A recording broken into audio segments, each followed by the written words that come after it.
Here you can see the go phase where the athlete explodes out of the block. You can see that from the previous phase with her hips high, her centre of gravity is lowered to approximately there. You can see that when she pushes off, she pushes through that centre of gravity. So rather than pushing up, she's pushing straight through that centre of gravity.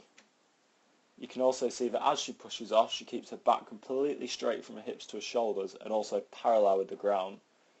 Furthermore, you can see that she's looking down and slightly ahead of her just to force her to stay low, as she wants to transfer as much of that energy in a horizontal motion rather than a vertical motion.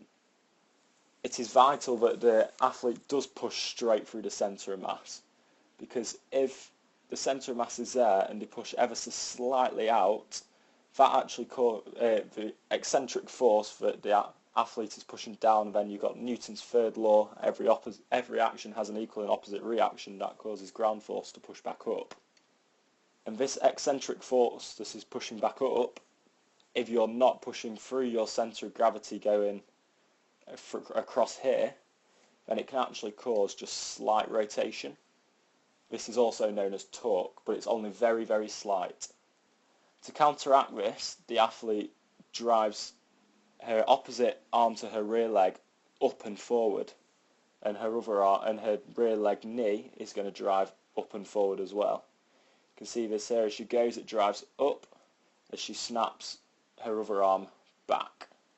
So just as a quick recap, so we've got rotation coming from the push and the eccentric force going this way, as well as that back arm going that way. So to counteract, the athlete drives her knee up as well as her arm up to counteract that rotation and making sure she's still travelling in a linear and horizontal motion.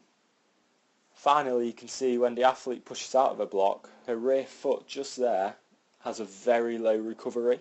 Normally when you sprint, you can see as she comes out of a block, her next ankle is much higher. And the reason for this is she doesn't want her ankle to come up to her towards her gluteals before to allow for a quicker torque, because it's actually easier to have a low sweep and a nice sweep rather than up and then down, because that reduces the time that the next leg can then recover.